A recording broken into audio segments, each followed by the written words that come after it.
Hello मेरे प्रिय मित्रों, मेरे दोस्तों, मेरे अजीज साथियों, मेरे दिलों की धड़कनों, सभी को मेरा प्यार भरा नमस्कार है।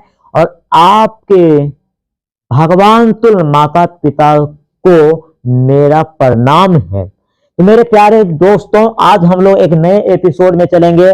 नन हिंदी का जो टॉपिक है सुदामा चरित्र। क्या है? सुदामा चरित्र। और इस टॉपिक के, इस चैप्टर के जितना भी इंपोर्टेंट ऑब्जेक्टिव है, जितना भी इंपोर्टेंट ऑब्जेक्टिव है, प्रीवियस ऑब्जेक्टिव है, सिलेक्टेड ऑब्जेक्टिव है, उसको हम आज के एपिसोड में पूरा करेंगे। तो देर किस बात की, चलते हैं इस चैप्टर के वायरल ऑब्जेक्टिव के दुनिया में। पगा शब्द का अर्थ है पगड़ी, जूता, आंख, इनमें से कोई नहीं। तो पगा शब्द का अर्थ है मेरे प्यारे बच्चों, पगा शब्द। तो पगा शब्द का अर्थ होता है पगड़ी। क्या होता है? पगड़ी होता है। नयन शब्द का अर्थ है आंख, मुंह, दुख, इनमें से सभी। मेरे प्यारे बच्चों, नयन शब्द का अर्थ क्या होना चाहिए? नयन शब्द का अर्थ क्या होता है? आंख होता है। क्या होता है? आंख होता है।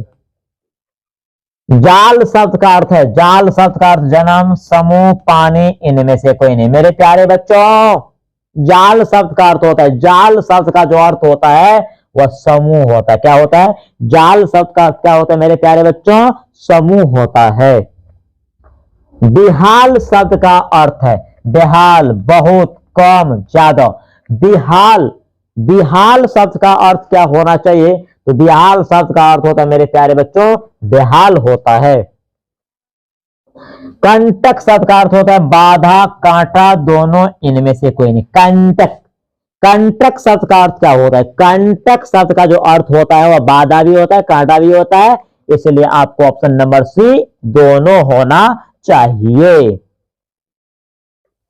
विपदा शब्द का अर्थ है, विपदा शब्द का अर्थ है दुख, सुख, चेतना, इनमें से कोई नहीं। विपदा, विपदा शब्द का जो अर्थ होता है मेरे प्यारे बच्चों, विपदा शब्द का अर्थ होता है दुख। क्या होता है? दुख होता है। विपदा शब्द का अर्थ क्या होता है? दुख होता है।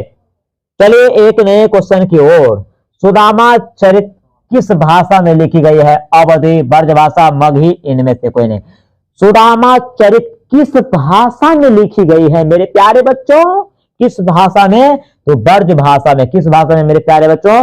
ब्रज भाषा में लिखी गई है। सुदामा अपने मित्र से मिलने कहां गए थे? सुदामा अपने मित्र से मिलने कहां गए थे? मथुरा, द्वारिका, उज्जैन, वृंदावन। मेरे प्यारे बच्चों, सुदामा अपने मित्र से मिलने कहां गए थे? तो द्वारिका। कहां गए थे? द्वारिका गए थे। सुदामा और कृष्ण क्या थे? सुदामा और कृष्ण क्या थे? बाल सखा, युवा दुश्मन, भगवान, भाई। किंतु सुदामा और कृष्ण क्या थे? सुदामा और कृष्ण क्या थे मेरे प्यारे बच्चों? तो बाल सखा थे। क्या थे? बाल सखा थे। कृष्ण और सुदामा क्या थे? बाल सखा थे। श्री कृष्ण ने सुदामा के पैर किससे धोए? नैनों के जल से, गंगा जल से, दूध से। श्री कृष्ण ने सुदामा के पैर किससे धोए? श्री कृष्ण ने सुदामा के पैर किससे धोए मेरे प्यारे बच्चों? नैनों के जल से। जब श्री कृष्ण के पास सुदामा गए, द्वारिका यानी द्वार पर ही गए, गेट पर ही गए, तो द्वारपालिका ने संदेश दिया कि कोई आए हैं, और वो कोई नहीं, कृष्ण का दोस्त था। और उसकी बदतर हाल को देखकर इतना रोए, अपने नैनों की आंखों से, आंख के पानी से उसके पैर को धो दे। दोस्तों ऐसा होना चाहिए मेरे दोस्त, ऐसा होना चाहिए कि समय परिवर्तन होने के बाद, बड़ा मंजिल प्राप्त होने के बाद अपने दोस्त को नहीं भूलना चाहिए। लेकिन आज के समय में कोई अमीर बन जाता है तो गरीब दोस्त को छोड़ देता है। श्री कृष्ण ने सुदामा के पैर किससे धोए थे? नैनों के जल से। ठीक है, तो दोस्त में जान होना चाहिए। जो ए शब्द का अर्थ है जिसे, जिसका, जो, इनमें से कोई नहीं। जो ए शब्द का अर्थ क्या है? जो ए शब्द का अर्थ क्या है मेरे प्यारे बच्चों? जो ए शब्द का अर्थ क्या है? तो जिसे। क्या होना चाहिए? जिसे। जो ए शब्द का अर्थ क्या हुआ? जिसे। निम्न में से कौन हरि का भजन करता था? सुदामा, रावण, कृष्ण, राम। निम्न में से कौन हरि का भजन करता था? निम्न में से कौन हरि का भजन करता था मेरे प्यारे बच्चों?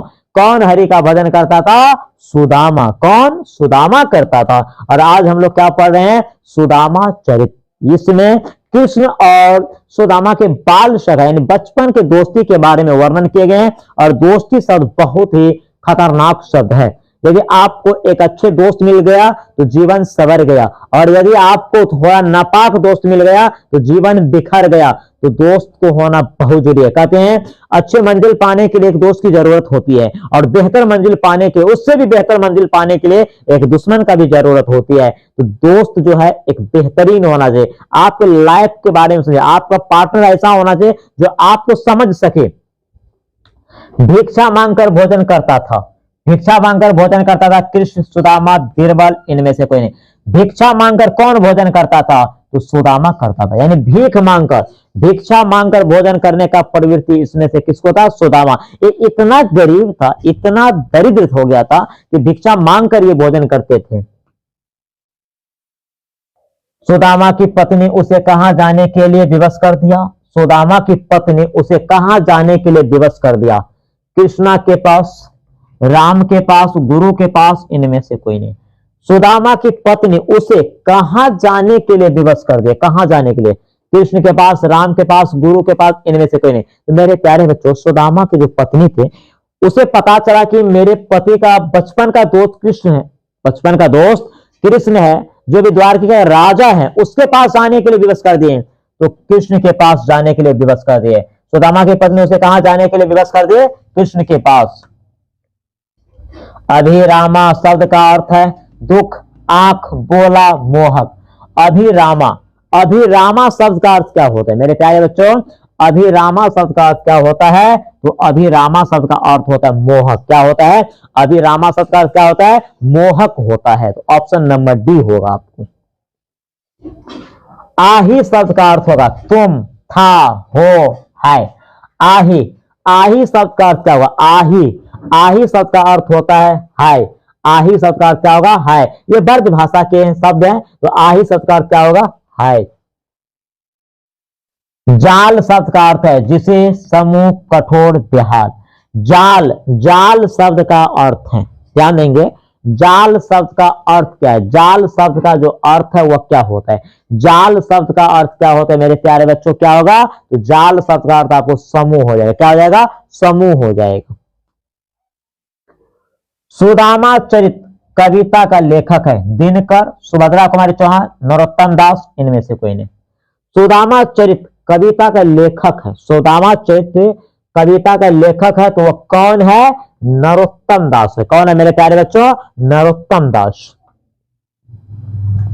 सुदामा कृष्ण से मिलने कहां गया था? मथुरा, वृंदावन, द्वारका, गोकुल। सुदामा जो है कृष्ण से मिलने के लिए कहां गया था? सुदामा कृष्ण से मिलने के लिए कहां गया था?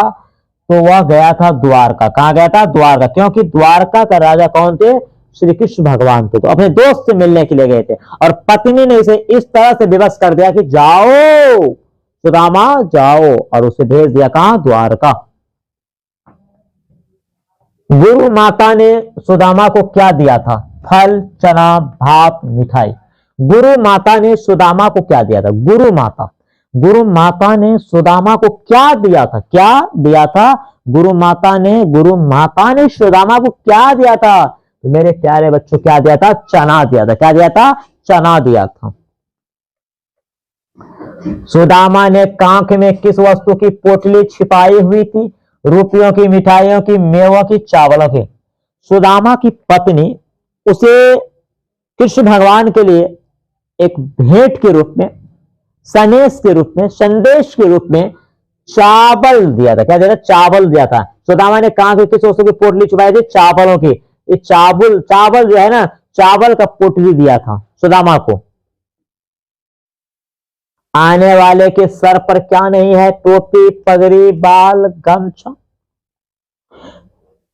जब श्री कृष्ण से मिलने के लिए सुदामा गए, सुदामा जब द्वारका पहुंचे, तो द्वारका जब पहुंचे तो द्वारपालक जो गेट पे सिक्योरिटी जो होते हैं, गार्ड जो होते हैं, उस सुदामा से नाम पूछा और जाकर बोला कि सुदामा नाम के कोई व्यक्ति आए, और ये बोला कि उसको सर पे क्या नहीं है? पगड़ी नहीं है। क्या नहीं है? पगड़ी नहीं है। समझ में आ गया? तो आने वाले के सर पर क्या नहीं है? पगड़ी। सुदामा ने चावलों की पोटली कहां रखी हुई थी? कांख में, बैग में, हाथ में, गठरी में। तो सुदामा ने चावलों की पोटली कहां रखी हुई थी? कहां रखी हुई थी? कांख में दबाकर। उसकी पत्नी जो दिए थे कृष्ण भगवान के लिए चावल, उसको कहां रखे थे? कांख में रखी हुई थी। निम्नलिखित में से किसके कारण सुदामा बेहाल हो रहे थे? चरम रोग के कारण, बीमारियों के कारण, क्षय रोग के कारण, इनमें से कोई नहीं। निम्नलिखित में से किसके कारण सुदामा बेहाल हो रहे थे? किसके कारण बेहाल? देखो, किसके कारण बेहाल हो गए थे? वह बीमारियों के कारण। अभी बीमारियों क्या होता है? टांग और जो होता है तरवा तो जो फट जाता है हाथ, और उसी को कहते हैं बीमारी, है ना? तो बीमारियों के कारण, ठीक है। श्री कृष्ण ने सुदामा के पांव कैसे धोए? श्री कृष्ण ने सुदामा के पांव कैसे धोए? पात्र में जल लेकर अपने अश्रु से, साबुन से, गंगा जल से। बताइए कैसे धोए? कैसे धोए? अपने अश्रु से। इतना रोया श्री कृष्ण भगवान ने, इतना रोया कि आंखों के आंसू से सुदामा के पांव धो दिए। तो कहते हैं श्री कृष्ण ने सुदामा के पांव कैसे धोए? तो अपने अश्रु से। द्वार पर खड़े व्यक्ति की धोती कैसी थी? पीताम्बरी, फटी सी, रंगीन, सफेद। वही सुदामा जी की बात हो रहा है कि द्वार पर खड़े व्यक्ति की धोती कैसी थी? द्वार पर सुदामा खड़े थे और उसकी धोती कैसी थी? फटी सी। कैसी धोती थी? फटी सी। तो द्वार पर खड़े व्यक्ति की धोती कैसी थी? फटी सी। सुदामा की पत्नी ने उपहार स्वरूप पोटली में कुछ दिया था। उस पोटली में निम्न में से क्या था? तंदूल या चावल, मिष्टान, चने, इनमें से कोई नहीं। सुदामा की पत्नी ने उपहार स्वरूप पोटली में कुछ दिया था। उस पोटली में निम्न में से क्या था? सुदामा को पोटली में दिया था, उसकी पत्नी ने कुछ दिया था। और क्या दिया था मेरे दोस्त? क्या दिया था? तो चावल दिया था, जिसको तंदूल या चावल कहते हैं। तंदूल या चावल। श्री कृष्ण ने सुदामा की दशा कैसी देखी? श्री कृष्ण ने सुदामा की दशा कैसी देखी? श्री कृष्ण ने सुदामा की दशा कैसी देखी? दयनीय, ठीक ठाक, हीन, अच्छी। कैसी थी दशा? दयनीय, अत्यंत दयनीय, बहुत ही जर्जर हो गए थे। निम्नलिखित में से उचित शब्द भरकर पूर्ति कीजिए। चोरी की बान में हाउजू। निम्नलिखित में से उचित शब्द भरकर पूर्ति कीजिए। क्या बोला है कि चोरी की बान में हाजू, अधीने, परवीने, नवीने, प्राचीने। तो क्या था मेरे दोस्तों? ये कविता की पंक्ति है और एक शब्द छुपा लिया है। तो क्या है वो शब्द? परवीने। क्या है? परवीने। क्या हो जाएगा? परवीने। और इस चैप्टर का शायद लास्ट क्वेश्चन देखेंगे।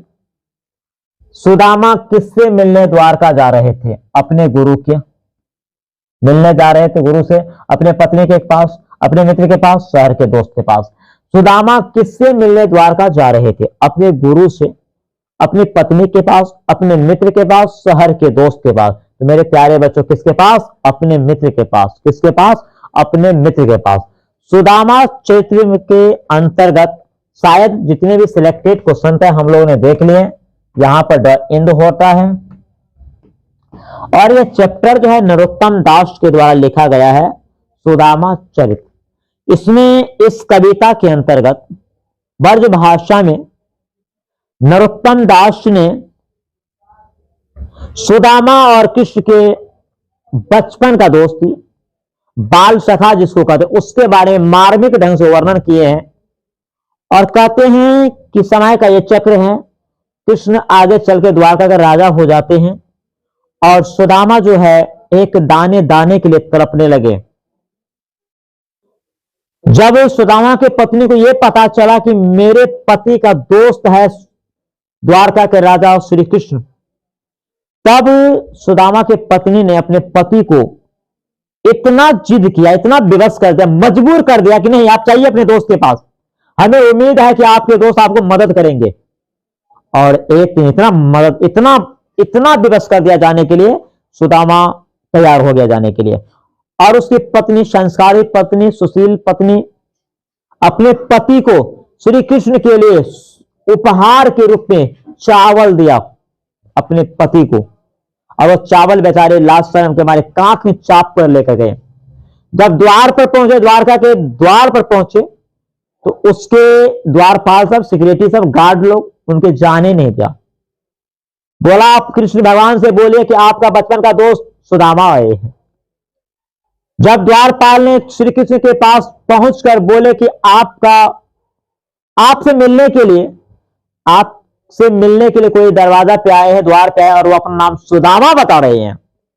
जब कृष्ण भगवान के कान में सुदामा नाम का गूंज उठा, वो बेचारा जिस स्थिति में था उसी स्थिति में दौड़े, इतने फास्ट में दौड़ कर आए और उनसे गले लगा कर बोले, क्या हाल बना के रखे हो मेरे दोस्त। सबसे पहले तो वो रोया, और इतना रोया कि अपने आंख के आंसू से उसके पांव को धो दिए। दोस्ती का वहां पर मरहम बना कृष्ण। बाद में सारे हाल चाल बातचीत हुआ। उसके बाद श्री कृष्ण भगवान ने अपने करिश्मा से, अपने चमत्कारी से, उसके घर जहां पर झोपड़ी, सुदामा के घर जो झोपड़ी के थे, उसके घर के पास झोपड़ी के जगह सेम अपने राजमहल की तरह वहां पर महल लगा दिए, महल बनवा दिए।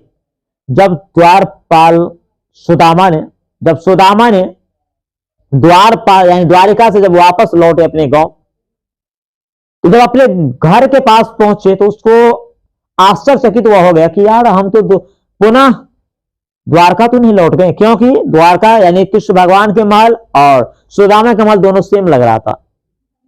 बाद में पता चला कि मेरे दोस्त का ये रहम है, ये मेरे दोस्त का चमत्कार है। बहुत ही मन से, अपने दिल की गहराई से अपने दोस्त को धन्यवाद दिए। उसकी पत्नी की जिद थी कि आप चाहिए मदद मिलेगा, और सही में मदद मिला। तो दोस्त आप ऐसे बनाइए जिंदगी में जो आपके साथ दे, कदम से कदम मिलाकर चले। दोस्ती या दुश्मनी ये तो कुदरत के नजारे होते हैं। दोस्ती या दुश्मनी ये तो कुदरत के नजारे होते हैं। प्यास तो उनको भी लगते हैं जो समुद्र के किनारे होते हैं। तो पुनः हम मिलेंगे नए एपिसोड में। तब तक के लिए आपके बीच से मैं विदा होता हूं। हमारा प्यार भरा नमस्कार को स्वीकार कीजिए। जय हिंद, जय भारत।